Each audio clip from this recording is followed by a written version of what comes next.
I got Cody Crowley, welterweight sensation, on the line. We was trying to get him on Skype so that you could see his handsome face, but we couldn't figure it out. Yes, sir. But Cody, man, Yeah. what's going on? I just want to thank you for making the time to come on the show and talk some boxing with us. I will screen share your Instagram so they can at least know exactly who we're talking to and what's going on. Because for me and my producer, we wanted to get you on as we seen your fellow Canadian, Castillo Clayton, just jump up the rankings 9 positions, but you're the one that beat Quadratulo Abdurakarov, and I'm just like, how did Clayton go to number 5? And I don't think you're on the new rankings, right? Am I wrong?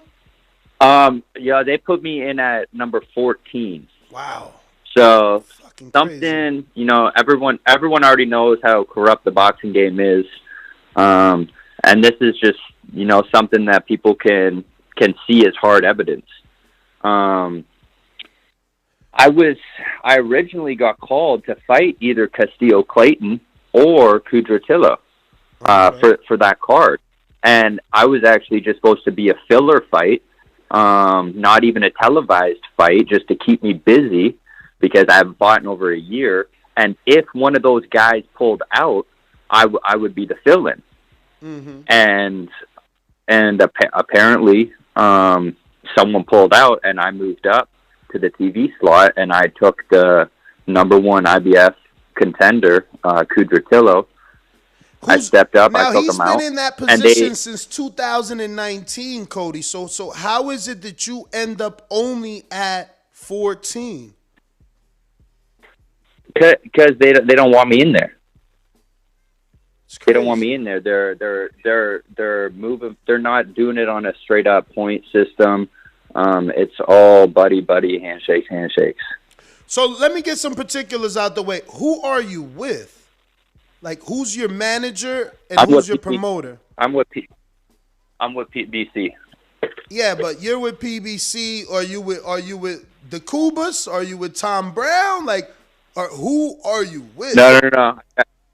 I got a separate manager. All right, who's that? Aside from that, his name's Steve Nelson. Steve Nelson. Okay. Yeah. So we're supposed to be having a call to see what's going on with IBF today. And a call with the president? Right. You're speaking to the president, or are you speaking to Jeanette? You know what? I'm not too sure yet. I haven't got filled in. Daryl Peoples is the president, so you probably want to get in there with the president. Now, what is Al? Do you speak to Al, or who's your contact? Is Sylvia? Is it Lou? The Cubas. Like, who's calling you, giving you fights? Yeah, that's my manager is working through with PBC. Okay. He's working with Al, working with the assistant, working with Tom, pretty much working with everybody. So have they offered you anything since this last win over Quadratulo? They offered something, okay, but it wasn't wasn't worth it for me. I just proved I'm one of the best in the world. I deserve to be up there fighting the best in the world, and I deserve to be getting paid for it. I just went this whole year. So slow down, and I hate to interrupt. Just want clarity for the many people watching live. So you mean it wasn't financially worth it? Yes. Okay, but the name was sexy? Yeah, name wasn't bad. Damn. Don't tell me it was Thurman. No, that's something we're after. I'm after anybody and everybody. All right. I know the Boots fight. I'll take that too if the money's right. But I know that can be something that's built up real big in the next probably 2 to 3 years. Yeah, because I'm not gonna front. You need the building though. Boots is known. It's you that has to get your name out there. Yes, sir. So if the money's right, I'll fight anybody. I mean, right now in this stage in your career, I can't see them paying you, the 7 figures you want for the Boots fight. You guys, neither one of you are champs, both contenders. You definitely gonna have to wait if you want $1 million. Yeah, it's just gotta be respectful. Just gotta be respectful. We can make it work. So now you're saying you've accepted the Castillo-Clayton fight in the past? Yes, sir. I've accepted every single fight that has been brought to me. And why do you think the Clayton fight never happened? I think they know the truth. They know that's not a right fight for them. I've been trying to fight the Castillo-Clayton for quite a few years, even when I had my own promotional company. And I was fighting back in Canada. I was trying to fight him. Then this fight, clearly somebody didn't want to fight, and they pulled out. I'll fight anybody, anytime, any day. How old are you at the moment, Cody? I'm 28. Okay, so it's time. I'm 28. I'm right in my prime. I'm hungry. I got a hell of a lot of experience. I've been in there with over 20 plus world champions. I'm ready to let the world know who Cody Crowley is, and none of these guys want to fight and give me that opportunity. So I just got to take whatever fight I can get at this moment and create my own opportunity. Have you ever been offered a Luke Santamaria fight? No. Okay. Because he also accepted the Clayton fight and didn't get it. Yeah. He was also on standby too. It's crazy. Yeah, I've heard of a lot of Castillo-Clayton turndowns. Yeah. And then I see him get moved very nicely in the rankings as well. That was what's shocking to me, man. Number 5. Do you think that he ends up? I want to know how someone not a TV fight who's fighting my sparring partner moves up 6 slots after I fight the number 1 IBF contender. How does a guy who is fighting my sparring partner who's not ranked move up 6 spots? It's all who you know, man. It's all who you know. Right. Yeah, it's a pretty shitty game. Yeah. How many years pro? 7 years. 7 years, man. So you've seen it all. Do you still live in Canada or are you now in the U.S.? No, I've been living in Vegas for 7 years. I moved out here when I decided to turn pro. I want to put myself in the best possible environment. Yeah, I want to put myself in the best possible environment to be successful. Be around the best fighters, get the best sparring, best trainers, best opportunities. Have you sparred Devin Haney? Yeah, I boxed everybody in. I boxed everybody in the game. Every world champion. Anybody you want to ask, they can tell you the truth. But you got to tell me how you did. You got to tell me how you did, because Devin and Bill love to say that they beat everybody up, and Bill listens to this show avidly. Yeah, and Bill knows. Bill can sit here and listen with a smile on his face. I remember me boxing him, and after he pulled Devin out, he said, my coach is like, "What's going on? That's a stoppage. That's a stoppage." He said, "You don't take a Porsche through the ghetto." That's what he had to say. He says it's not worth getting dinged up. Wow. So you put hands on him. You might be the perfect sparring he needs for that George Kambosos fight. You think that fight happens? I very well could. I hope so. It'd be great for over in where he's from, Australia. That'd be great. Yeah, that'd be great for the fans over there. That'd be a great card to fight on. But yeah, you can ask everybody, man, from Floyd to. You put hands on Floyd too? You saying? I boxed Floyd over 200 rounds. Wow. Tim Bradley, Zab Judah, Chris Algieri, Tank. Francis Bartholomew, Jorge Linares, Ugas. How'd you do with Big Ugas? He's a little awkward. Who haven't I boxed? I got a lot of respect for Ugas. I've been wanting and trying to fight him ever since I've been boxing him. They've turned that fight down too. Is he a sleeper? Do you think we'll be surprised by his fight with Earl, or is Earl the clear favorite? I think anything can happen in a fight. You got two guys that are pressure fighters. We still don't know if Earl has that tank like he used to have. And Ugas is getting up there. He's getting old. We don't know if he's got the fight in him still. He's had to really earn his position to get up there, and he's had some pretty tough fights where he's had to dig down deep. So for real, I'm just ready to see some new blood up there. So you said you've been in there with Haney and Linares. Did you expect Linares to do what he did to Haney, or did you think Haney would be slick enough not to get hit?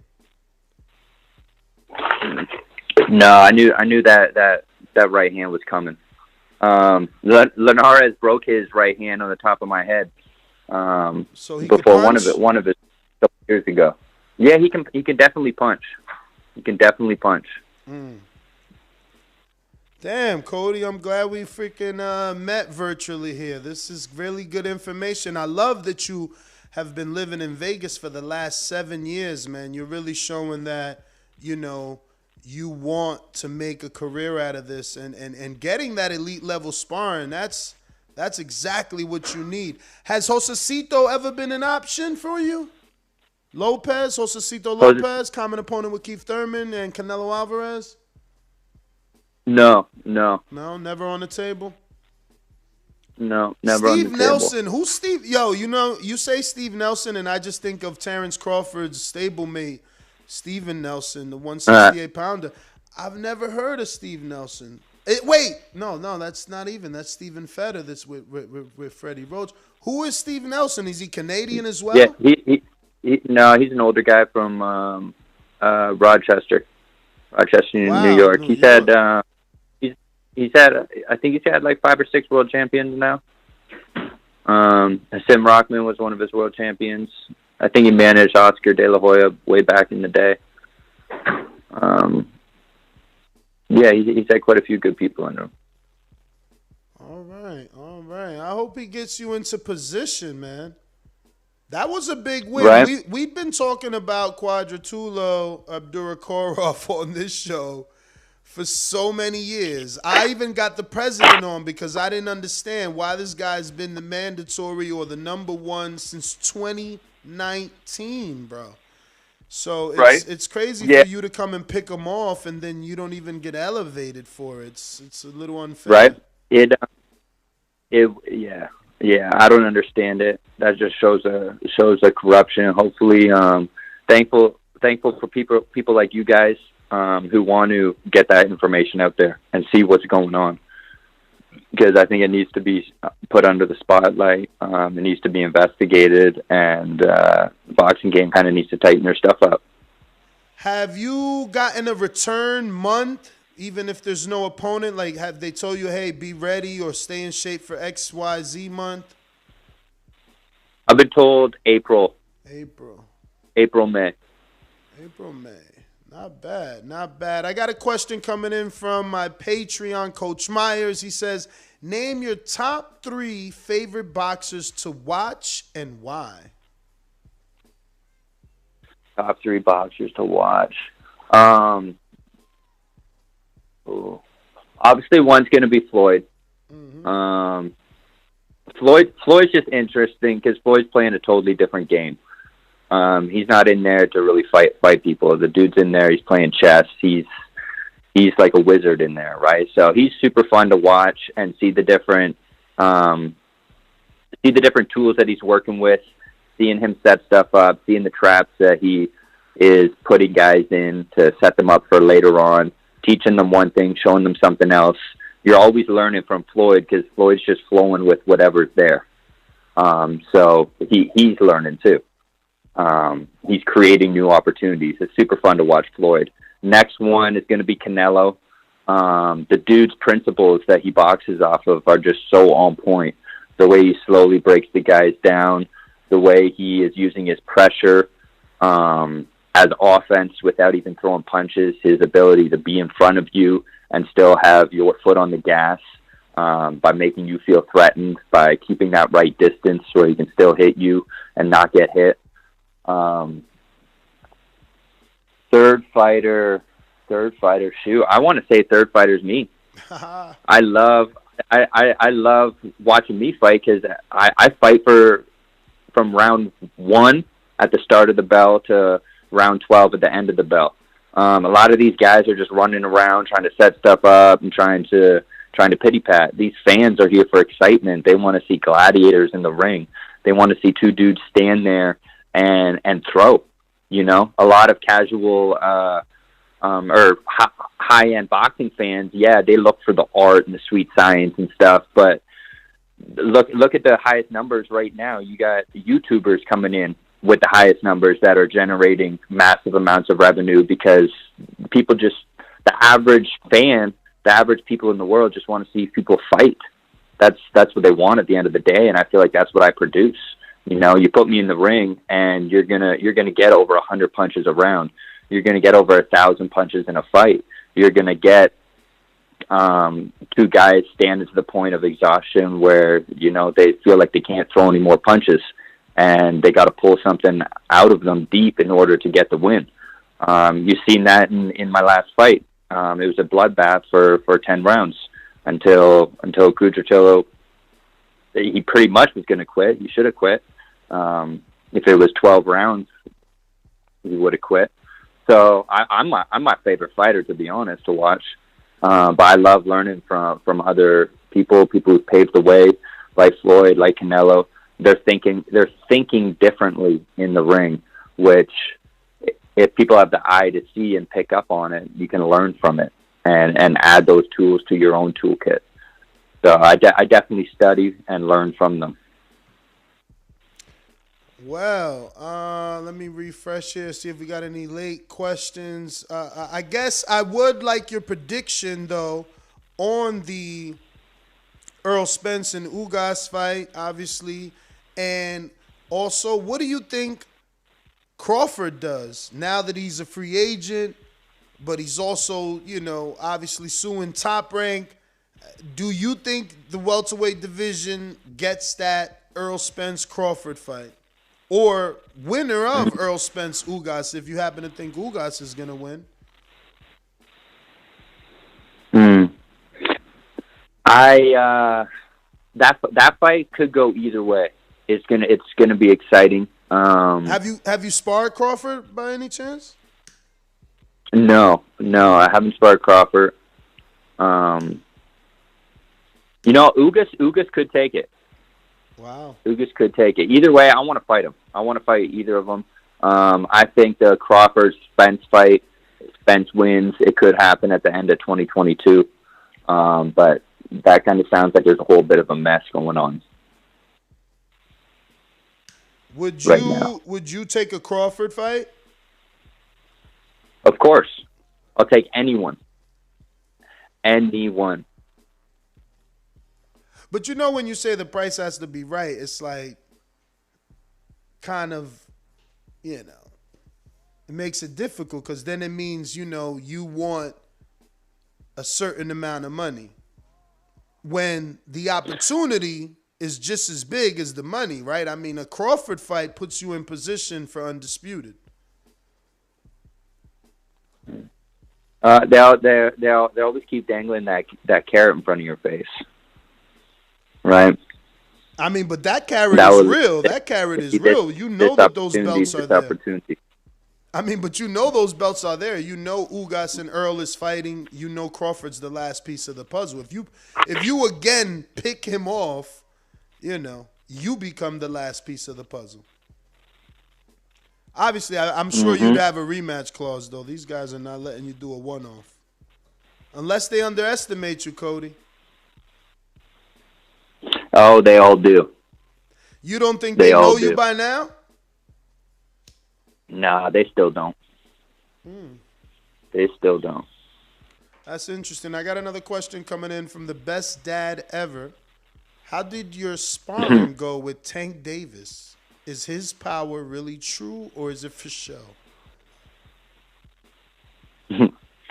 Tank, that dude is one of the most gifted skill fighters, pound for pound, that I've been blessed to be in the ring with. That dude is a friggin' tank. He is a ninja.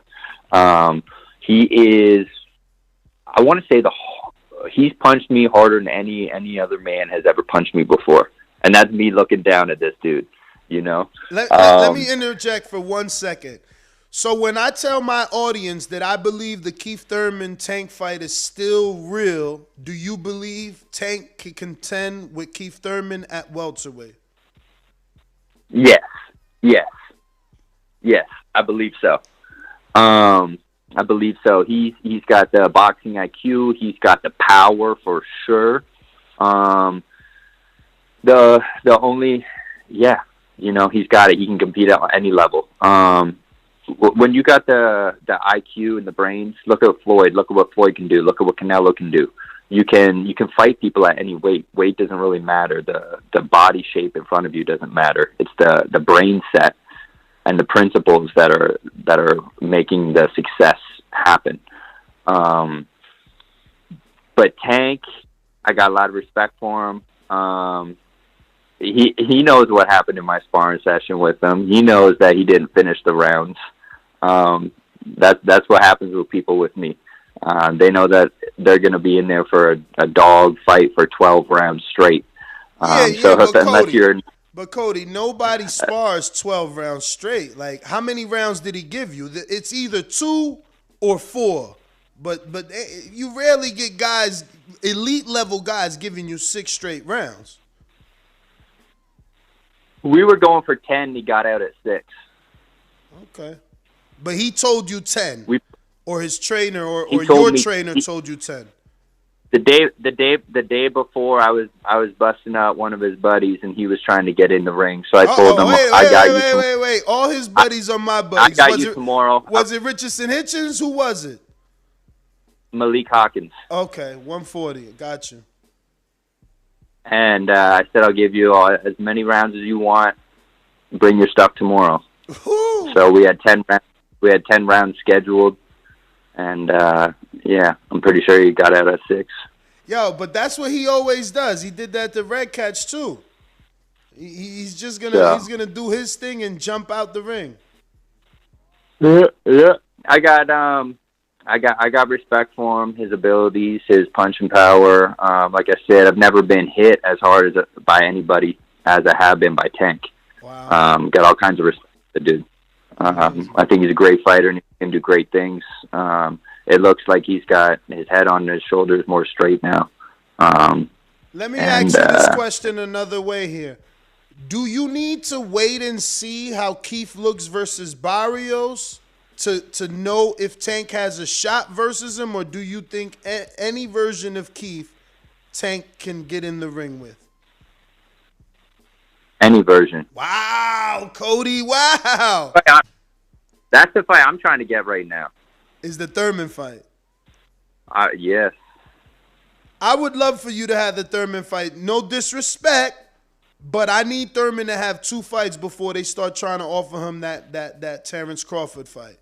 You know? And if you're any bit of what you say you are, where you're going to throw 1,000 punches around, that's probably what Keith needs after this Barrios fight. I'm not happy with this Barrios choice. He's really put his back against the wall. He's one of my favorite fighters, but, you know, you're fighting a Tank victim right now. Means you have to do better because you're naturally a bigger man. You're one time. Mm-hmm. You call yourself one time, and now you're fighting a dude that Tank knocked out. There's a lot of pressure on Keith. Yeah. What are you expecting in that Barrios fight? Shoot, no one really knows about Keith right now. That's kind of the big question in the air. You know, he's been out of the ring for what, 3 years now?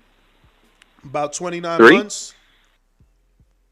Yeah, that's a long time. You know, he's He's got a kid now. He's a family man. Priorities change. He got to the top of the game. He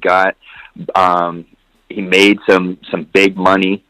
And we haven't seen him for a while. So realistically, we don't know what we're going to see. You don't know if the same Keith is still there, or we don't know if a way better, more mature Keith is coming, a more rested, a more rejuvenated. We don't know. I would love that. I would love that. It would be great. You know, sometimes fighters need a little bit of time away from the continual training and weight cut and just stress that boxing puts on. You never know when you're going to fight. You always got to be ready. You're always looking for that next opportunity. So it can get super taxing on guys. And when they take that time away from the ring, they get to enjoy their family. They tend to come back a whole different person, and their body's rejuvenated. They enjoy being back in the gym again, and it just turns them into a different fighter. So we could possibly see a way younger, more refreshed Keith Thurman than we've ever seen. We don't know, but I'm excited to see, and I think either way, it's going to produce good opportunities. Bet, man. Wow. I'm excited, man. Unfortunately, it's on pay-per-view February 5th, but, you know, us boxing fans, we continue to be the best fans of any sport. I tell you, last year was an expensive year as a boxing fan. But, Cody, man, I want to thank you for coming on the show. I look forward to having you back on. I love that you're a great speaker, very... you know, just very candid, man, and your stories are fantastic. So we look forward to getting you back on. Any news you have, contact my producer and let's break it right here. Give out your social media, but I have been screen sharing it for anybody crazy enough not to be already following you. But yes, please let them know where get they that can up there, find brother. I need all your help, guys. You need to give me some of that publicity. I need to get my following up there, so everyone outside the boxing world knows who Cody Crowley is. I need your help. Stuff like this shouldn't be happening, man. Where a guy goes and puts everything on the line, and then doesn't get recognition for it. So thank you, guys. I appreciate your help. Anything you can do to help get me out there, push me out, improve my career, improve my publicity, I truly appreciate it, and I'm grateful for you guys. So thanks for taking the time today. No problem. Let me just refresh here in case I got any. I do got 2 last minutes. James Benitez in San Antonio says, so a slow starter like Bud Crawford, do you feel you can outwork him? Also, who do I feel is the biggest fight for you in the division? I guess he meant who do you feel is the biggest fight for you in the division? And since Bud's a slow starter, do you feel you can outwork him? Yeah, I believe I would outwork Bud. I believe that. You've seen what was Porter doing to him. Porter was outworking him, doing them on the scorecards until a slight little turn. I was working with Sean for that fight. And yeah, but I believe I'm not going to have a problem with any of these guys. I can take any punch. You can ask anybody at the top of the game. I've been in there with everyone, even all the way up to 160, 168-pound world champions, taking their punches and still keep coming forward. If I'm throwing more punches than you every round, you are losing every single round. And if you can't stop that person in front of you, you are going to lose. It's simple math. So I believe that I produce a problem for all of these fighters. So yeah, I believe the later rounds I would take it on the scorecards. One more coming from Orlando, Florida. Twin says, how long ago was the last Castillo Clayton offer, and was it just verbal? Last offer was my last fight. Okay. All right. Well, Cody, that's definitely all our questions, and ain't nothing changed. Can't wait to get you back on. Thank you for coming on, my friend, and look forward to seeing you fight again. All right, brother. Thank you very much. Have a great day, guys. Make sure to check me out at Check me out on Instagram at Cody Crowley Boxing. All right. There you have it, ladies and gentlemen.